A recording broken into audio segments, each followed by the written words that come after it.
and welcome to All Pet Voices Coffee Chats, where we talk with pet industry experts and we get to know them better, what drives them, what are their passions, all the important things, and the things that let us get to know the person as much as their passions and the work that they do, because behind every single expert is an actual person. And today I am beyond thrilled to welcome Dr. Courtney Campbell, who happens to be a board certified veterinary surgeon, which in and of itself is a mouthful. So I just can't even imagine what it's like to exercise with such amazingness. But he also is the host and producer of Vet Candy and Watch, and he's a veterinary journalist, and recently was awarded the Excellence in Journalism and Contributions to the Pet and Health Industry at Global Pet Expo this past year, which is actually where I first met him and got to see him and hear him speak in his wonderment. Dr. Courtney, thank you so much for joining us here. So excited to chat with you today. I'm super excited to be here. Yes, you and I connected at that conference, and it was incredible. So thank you so much for connecting then and now. Yes. Okay. So I got to get right to it because you have so many interesting things about you. That's nice of you to say. I'm not too sure about that.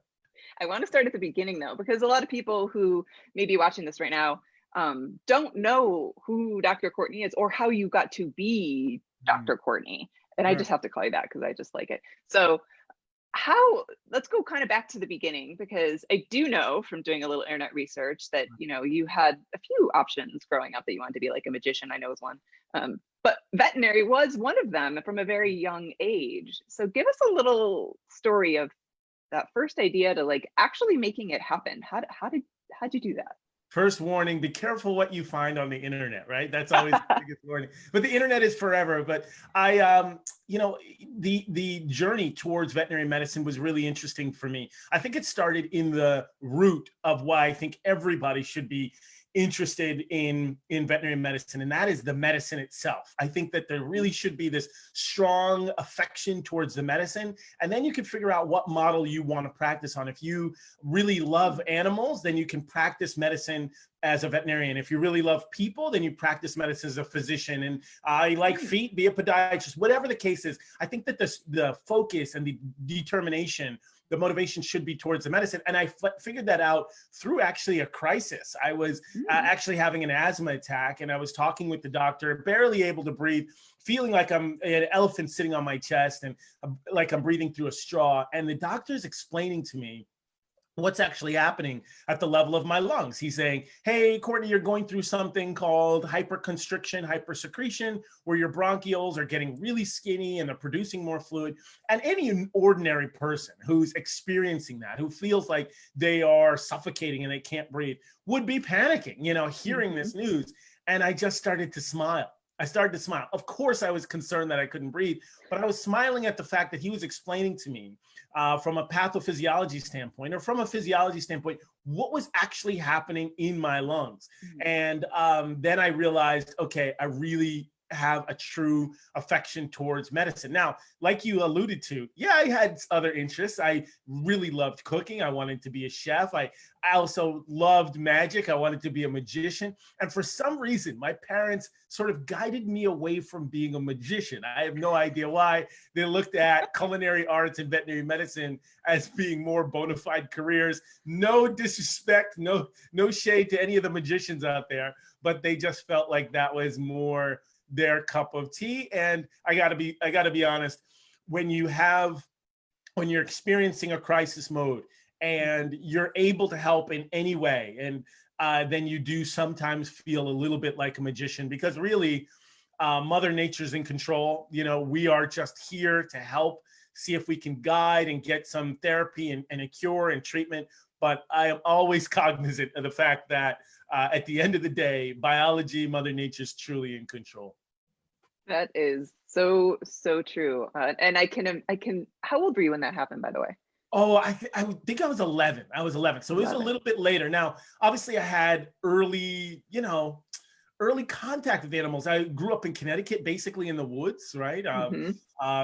I was raised by an actual wolf when I was growing up. No, I'm just kidding. But I was raised by wildlife, black bears, wolves. I would go out into the woods and there would be salamanders. So I had a lot of contact with animals. In fact, that was my entertainment. I'm old enough to remember when there was no Nintendo, when there was no Sega or game system. So Yep.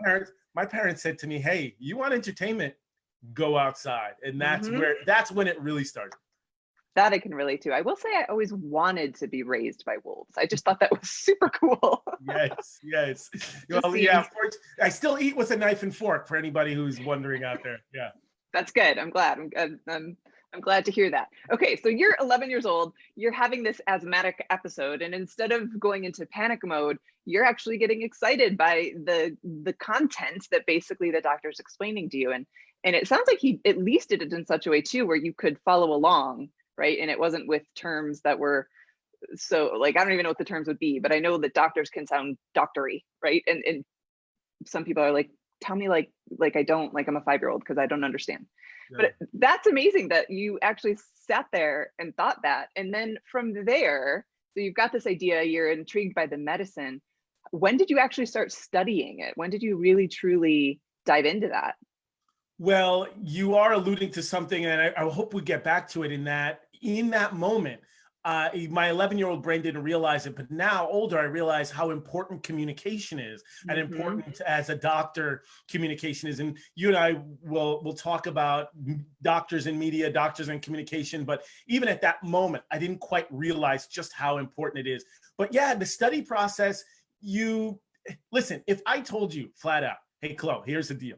In order to be a veterinary surgeon, you got to do 4 years at, an undergrad, and then 4 years vet school. And then, I did 3 one-year internships before I got a residency in surgery. And then after that, you got to do 3 years as a surgical resident. And if you want to do more, you could, but then you have to take this 3-day exam. You would say, are you kidding me? Are you kidding me? But actually what happens is when you're along the journey, you don't even realize what you're going through. And I think a lot of people sometimes forget that. They think about where you are, but they forget where you've been. So I've been in the trenches, right? At midnight, 2 a.m, 4 a.m, all nighter, studying for exams, stressed out, perspiring, biting your fingernails. And you're just going through each step. And then finally you get to that final day where you're older, you're in a room full of maybe 30 other people, 40 other people, and you're taking one of the hardest exams in your life, which is the surgery board. And in your mind, you're thinking, this is the hardest exam that I ever took. However, what you forget sometimes is there were a lot of exams that led up to this moment. You wouldn't even be here if it wasn't for starting the study in high school, undergrad, vet school, and so on and so forth. So sometimes the journey can seem long from a distance, but I believe Nelson Mandela said, everything seems impossible until it's done, Yeah, I love that perspective on it, because it's less about, trying to seem like it's so far off and sort of being in the step of every moment, because it's easier to look back on and appreciate those moments, I think, when you allow yourself to experience that particular space and that time and that education that you're getting in that moment. I couldn't agree with you more. In fact, a lot of the terms that are really popular in the public zeitgeist right now are mindfulness and be present. And it's hard, when you are going through a journey like that. But I do encourage anybody who is going through this journey, and I'm actually talking to myself too, because I need regular reminders, is to be present, and to be in the moment and enjoy what you're going through, because once it's done, you're not going to go back there. And you brought up something, and you said you hope we go back to it. And I actually would like to, because this idea of communication. So you were the benefit of it as an 11-year-old with a doctor sharing what's going on.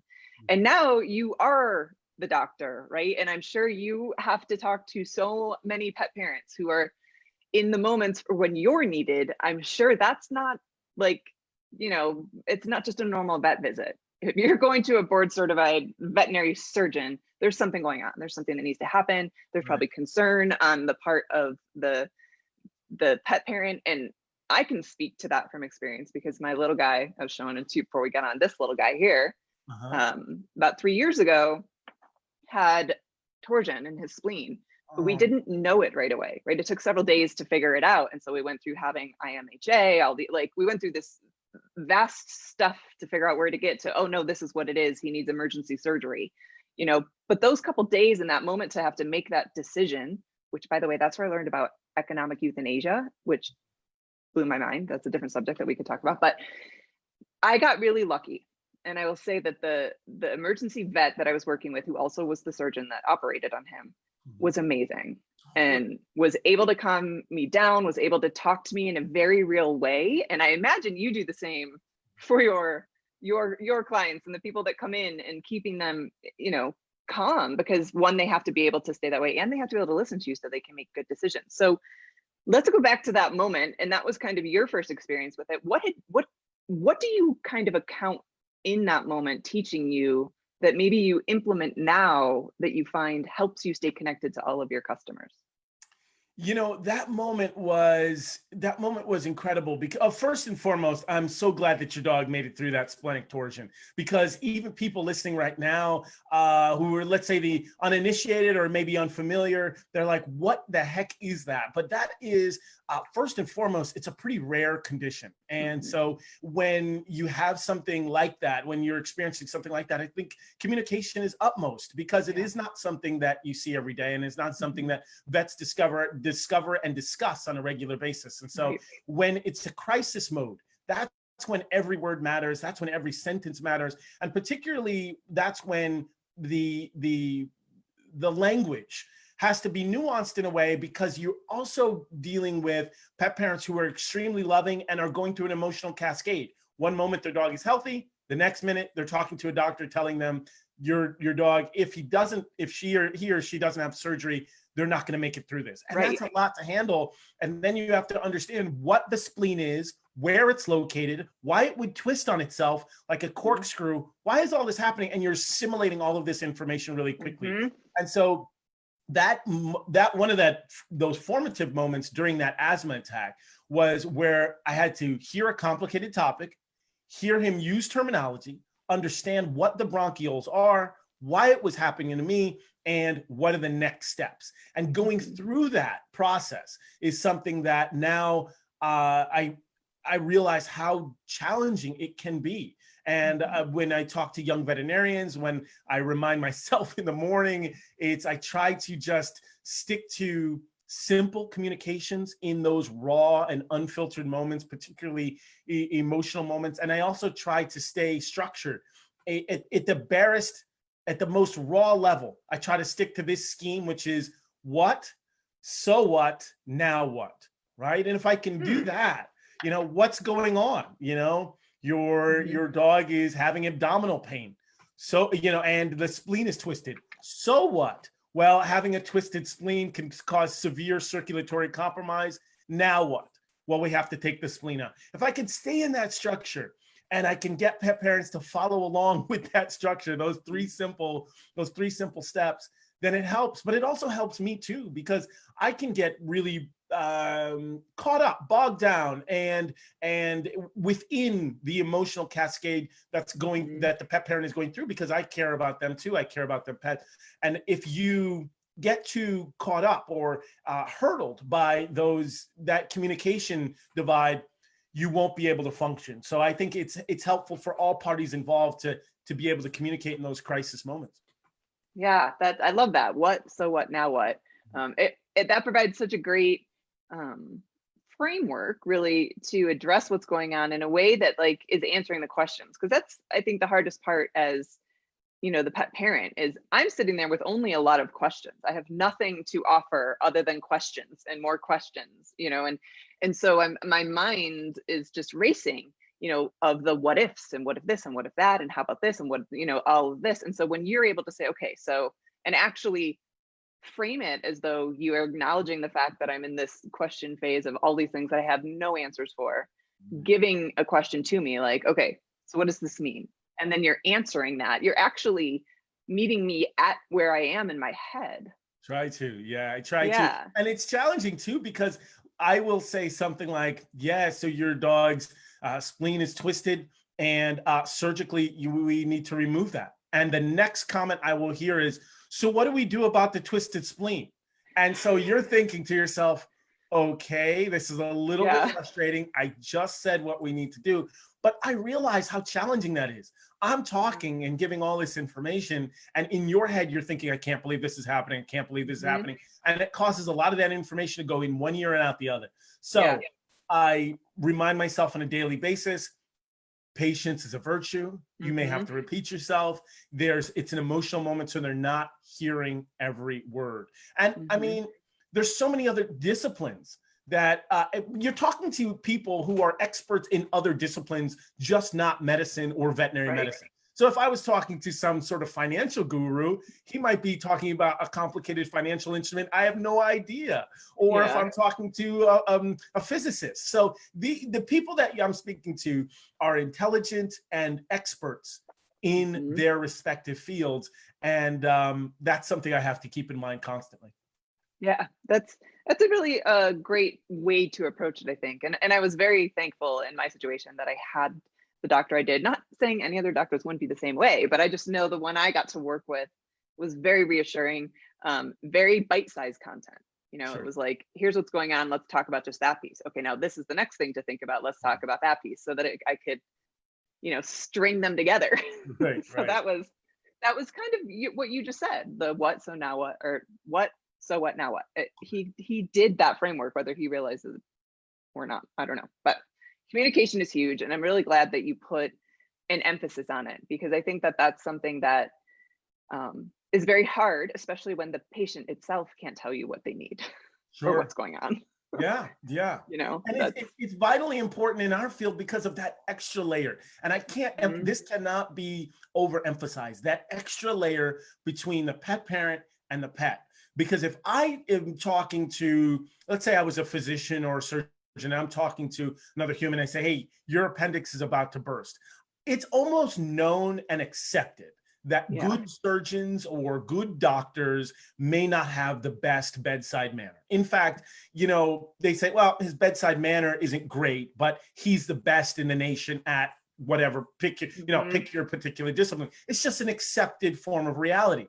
But with veterinary medicine, because of that extra layer, I don't really feel you can afford to not have a great bedside manner, because that pet parent is the conduit through which the pet gets the best care.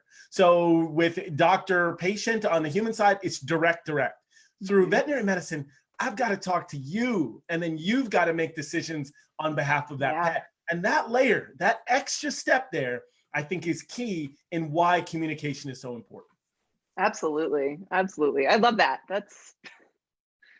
I love that this is what we're talking about right now, because I don't think it's talked about enough in the field of veterinary medicine. I think we focus, well, first of all, backing up to the medicine being what drives you. I think that's amazing, but I can tell there's a layer on top of that that's pretty close to the medicine, that's about the people. Yes. And I think a lot of veterinarians actually do really care about the people. But they step into it with a different perspective, right? Because they're there for the medicine part. And as the pet lovers bringing our pets in, we're there for, like, sure, obviously we need the medicine, but our hearts are in it way differently. Yeah. You know, the guilt, right? If I had not figured that out and found out later, like, I can't imagine the guilt I would be dealing with over my dog's, you know, splenic torsion if I hadn't been able to do something about it, right? Like, there's that layer. And so I'm so glad you talked about that, just because I had a client one day say to me, yeah, you know, my dog's vomiting. I said, okay, talk to her about it. We did a few tests, and I realized it was probably garbage guts. He got into something he shouldn't have.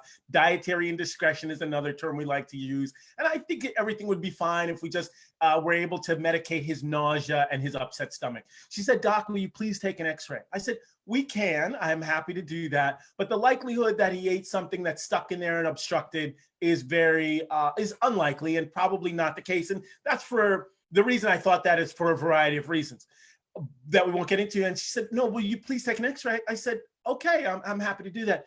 And then after we took the x-ray, there was nothing in the intestine that was obstructing. And she said, thank you so much for taking that x-ray, because now that I know I know that he's going to feel better. And when he feels better, I feel better. And when I heard that, he feels better, therefore I feel better. What that informed me is that connection is deep. That whatever they're experiencing, like you just said, that guilt or that feeling, they are part and parcel. So not only am I, and veterinarians worldwide, are we dealing with symptoms that we see in these animals. abdominal pain, vomiting, these things, those sorts of things. We're dealing with those symptoms. We're also talking to pet parents who have that emotional side, the guilt, the I want to feel better, those sort of things. And those two are married right in that exam room. Yeah. And so the communication piece is key, because it's like the glue that holds it all together and keeps everybody happy and Absolutely. Makes people feel better. I think, you know, in the end, that's I think almost any industry, it's about how people feel. Yeah, for sure. That's amazing. Okay, let's speaking of, you know, veterinary clients and patients and such, I'm sure you sometimes get questions that seem very like, really, this is what you want to know? And you know, like I know that happens, because I even get them, you know, as somebody in the industry, then all your friends think, oh, you must know everything about pets, so I'm going to ask you, you know, what should I do about this? And it's like, we go to the vet, you know. Right. But you had many years ago a question that you asked a certain Ranger Rick. Wow. Yeah, letter. Yes. It was, why do dogs have whiskers? Sure. And what I want to know is, did you ever get an answer?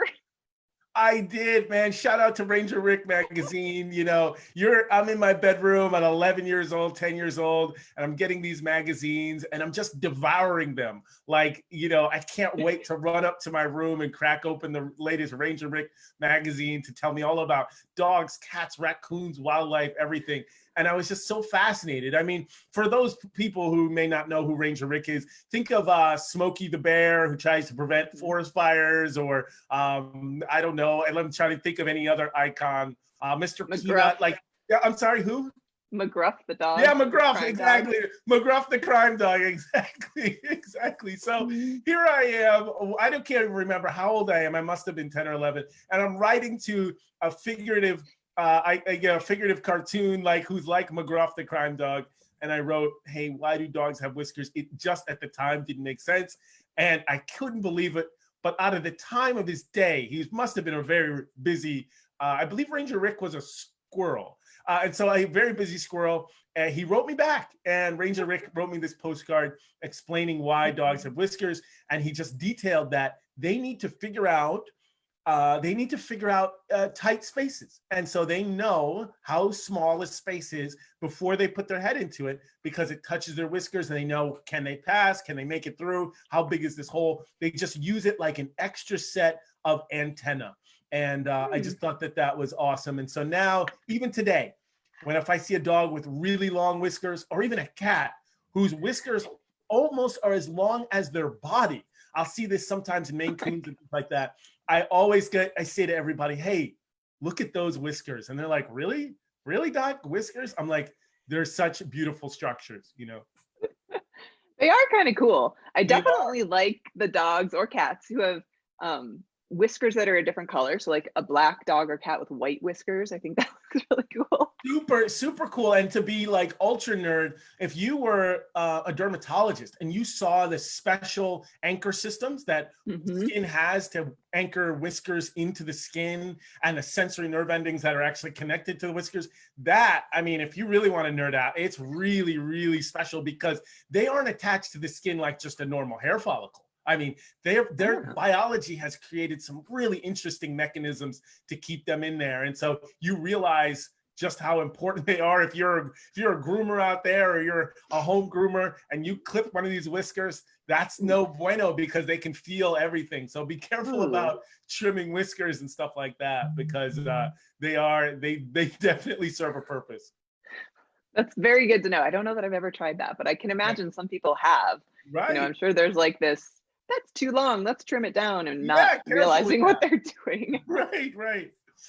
So speaking of cats and lovely long whiskers, you're allergic to cats. Oh my goodness. How did I pick this profession and be allergic to cats? Who would do that? Well, how do you manage? Listen, yeah. I am fortunate in that I am not so highly allergic that I can't be around them. But I will say, within 10 minutes, 12 minutes, if I'm in a room with a lovely, let's say a Maine Coon, or even, I don't know, Sphinx or Burmese, and I'm just loving on them, I can feel in about 10 minutes, my poor nose, the plumbing is all clogged up in there. I start sniffling. I feel my eyes, I'm blinking a little bit, and I'm trying to hide it. But, you know, I think they can tell. They're like, hey, are you having a problem? So yes, lifetime supply of antihistamines, lifetime supply of other anti-allergy meds, and I'm good to go. I just don't know if I could live in a house with 4 or 5 cats. I think that would be the challenge. I'm not sure I'm ready for that challenge, but living in a house with 4 or 5 cats might be a little bit difficult. But yeah, let's be honest. It is kind of ironic and a little bit funny to hear your vet is allergic to his patients. I mean, let's be honest. Do you operate on cats? All the time, yeah. You know, interestingly enough, you know, we do, as veterinary surgeons, we do a lot of different types of surgery, whether it's removing tumors or fixing bones or ligaments or any injuries or things like that. And it seems like when it comes to bones and joints, dogs seem to have bigger problems, more frequent problems. But when it comes to skin or trauma or intestines or things like that, cats seem to predominate. So fortunately for us and for myself, I get to operate on the 2 coolest species. And a lot of people say, well, do you just operate on dogs and cats? I'd say primarily. Yeah, primarily. Now, veterinary medicine is so specialized, and pet parents want the best care. And so therefore, back in the day, you used to be able to say, hey, I treat anything that walks in the door. But the body of medical information, it doubles every 5 years. So to be good at all the species, I think is really difficult. There's a lot of talented mixed animal veterinarians out there, and I'm sure they do amazing work. I just think it's really challenging to be able to treat all species out there. I wonder how what we're going to look like, what veterinary medical industry is going to look like in the next 5 to 10 years. That's so true. It's different. It's interesting to me because, like, for people specialize in like an area, right? There's shoulder specialists, there's knees, but with veterinary medicine, it's sort of the species. So have you ever done any work on horses? I did. Well, when I was in vet school, I did some work in horses, and we would do something called foal watch, which is basically where you stay up till, I don't know, the early morning, 2 or 3 in the morning, waiting for the mare to have a foal. Because once the mare has a foal, then there's all these mechanisms in place that you have to start to make sure that that foal is healthy, well taken care of. And that foal watch taught me, all right, Courtney, I don't think you want to be an equine veterinarian. Also, when I was younger, I just was, because horses are so large and they tend to be a little bit cautious, particularly around strangers or odd situations. They'll just take off and you can get seriously injured. Well, you could get seriously injured with any animal, I suppose. But I just remember saying, wow, these animals are huge. I remember my foot getting stepped on by a horse one time. And I said, okay, this guy's heavy. I almost broke all the bones in my foot. I said, I think you might want to find a different species. And in full disclosure, when I was starting school, my 2 favorite species were canine and bovine, so dog and cow. And I thought for the longest time that I was going to open up the very first all dog, all cow veterinary practice. But as you can see, I had to make a choice. Yep. I do like that. I love cows. I think my little dog looks like a mini cow. That's the thing, right? How could you not love cows? That's perfect. Okay, so horse question though. Horses also have whiskers. Yes. Well, actually, Sherry here is like, is it the same? Are horse whiskers not supposed to be trimmed? Is it the same as dog and cat? You know, I will say this, they are probably equally as sensitive. You can, when you pet a horse on their, when you pet a horse on their nose, you can just feel how soft their skin is. And they have tremendous sensory innervation there. You can tell just how dexterous their lips are. They can literally pick up a blade of grass just with their lips alone. So you know that the sensory nerve endings are there. As far as trimming horse whiskers, I would absolutely leave that question to an equine veterinarian. I wouldn't do it myself, but I would ask an equine veterinarian, like, hey, look at these whiskers. We try not to trim them on the dog and cat side. Yeah. Are you guys okay doing it on the horse side? Yeah. Good. See, back to the specialists. Exactly. But you bring up such a great question because, people say, oh man, back in the day, the good old days, veterinarians treated everything that walked in the door. And you brought up the fact that on human medicine is highly specialized.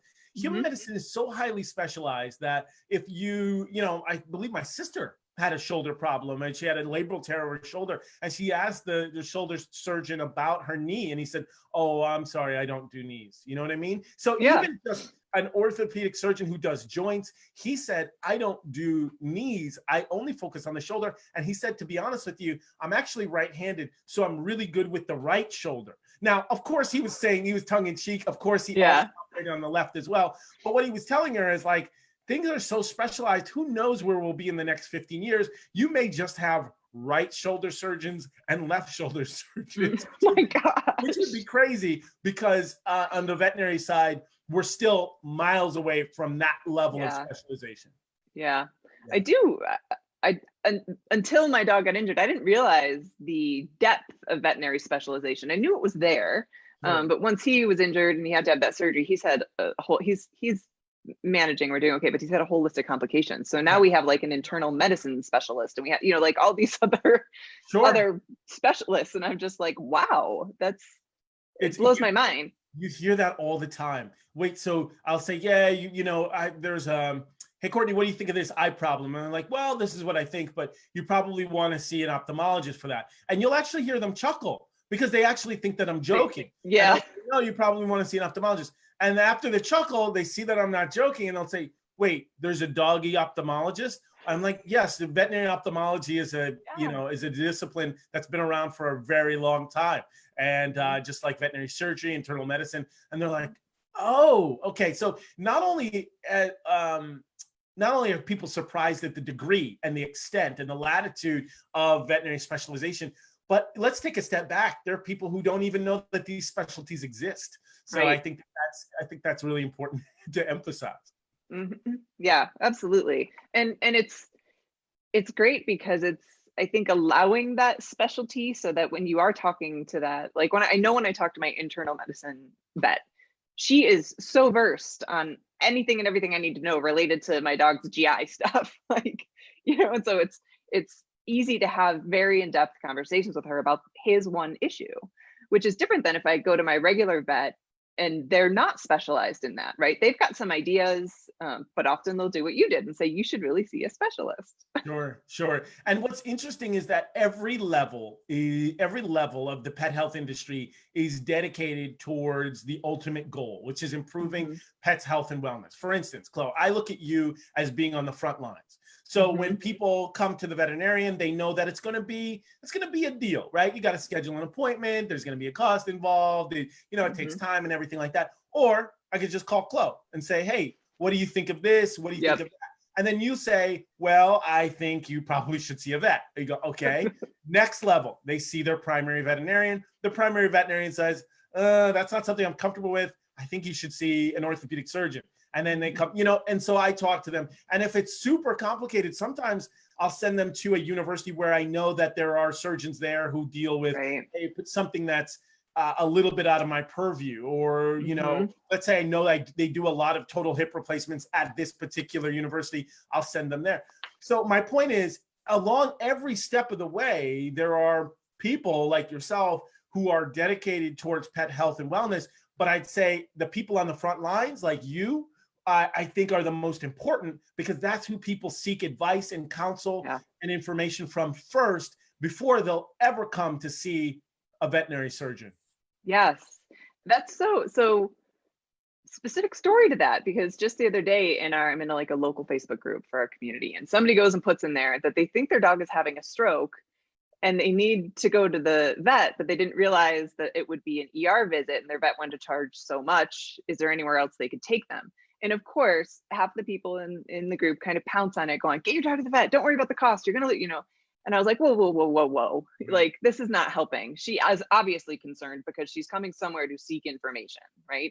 And so I went in and I was like, emergency fees are normal. Here's what you need to do. Look at the closest ones around you, call them out, find out what their wait time is, see if they can even treat and diagnose something like a stroke, because not all of them can. And you want to bring them to a place that has the most ability. It's like, gave her this whole list and she just said, thank you. She sent me a private message and was just like, that's what she needed, is somebody to say, here's the steps you need to take. Not what are you worried about? Go spend the money, and that's right where people's minds went.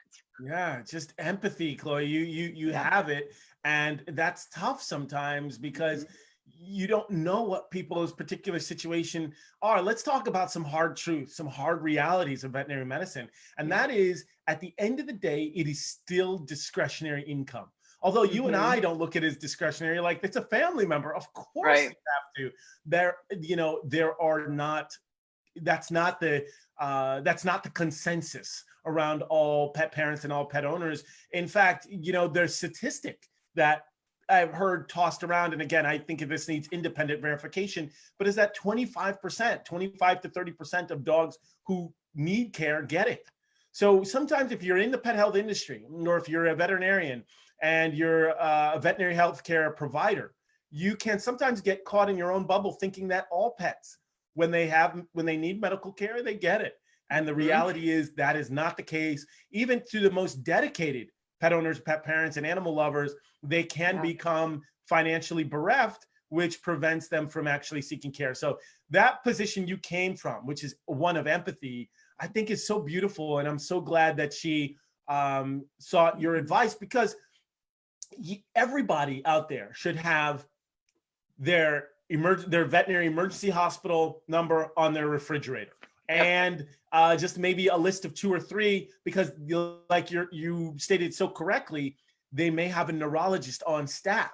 And if you have a choice between a veterinary emergency hospital without a neurologist and an MRI, or one who has the ability to diagnose a stroke, then it might be advisable in certain situations to go see the neurologist instead. So I think your advice was spot on. Everybody at home, have your primary vet's number there. Have a few emergency vet numbers on your refrigerator, just so that in a crisis, and a number to a friend in case your pet collapses and you can't pick them up to get in the car. Make sure you have a friend on speed dial who your neighbor, who can come and help you out if you need it.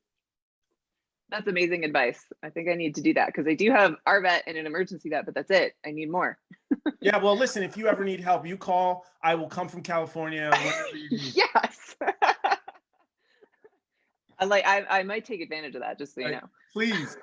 Okay, so Dr. Courtney, I could talk to you forever. I feel like there's so much to talk about, and you have such great perspective. Your perspective on how to approach the field, how you think about the medicine, how you think about the people, I think is really, really refreshing.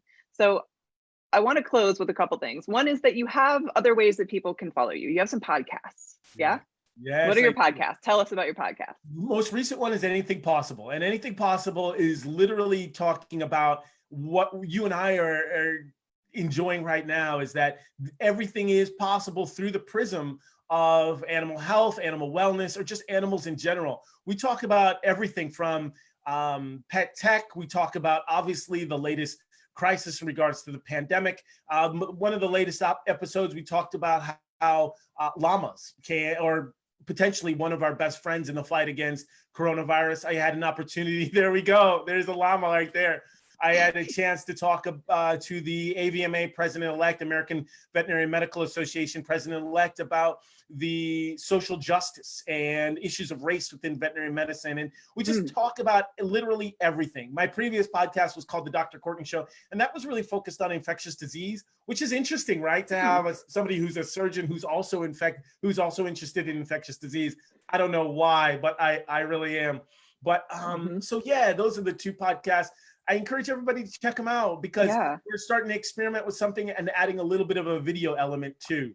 So I know that everybody is having a master's degree in telecommunications with Zoom and everything. Yes. But I'm just adding a little bit of an element. It used to be audio only, so hopefully everybody enjoys it. Oh, and if you're asking, well, where do I check it out? Of course, drcourtneydvm.com, and everything. There's links and stuff like that to check out. Okay, and it's anything possible? Anything possible. So PAW. AW. Yeah, SIBLE. Yeah. You gotta love a good pet pun. Yeah. My life is full of them. So yeah, excellent. Well, thank you so much for joining us again. Good. We're putting this in the comments so people can find you and your podcast. And I'm gonna go listen to that, because that kind of stuff I find so interesting, especially the diversity thing. I feel like that's a whole nother thing we could dive into. And especially in the everywhere, but the pet industry Sure. Yeah. There's Yeah, so you and I were talking about it at the Pet Expo for sure. Yeah. yes, it's so thank you for coming here, sharing your wisdom, your time, your smile. It's so easy to talk to you. I'm jealous of all of your patients because I'm going to be calling you in California going, something's wrong. And I'll say, how soon can you get here? Or how soon can I get there? Yeah. Perfect. All right. Well, thank you again, Dr. Courtney, and everyone here. Stay tuned for next week and share this with everyone because this was good stuff and we need to get this out there. Thank you, Chloe. It was an All absolute right. pleasure and an honor. All right. Bye, everybody.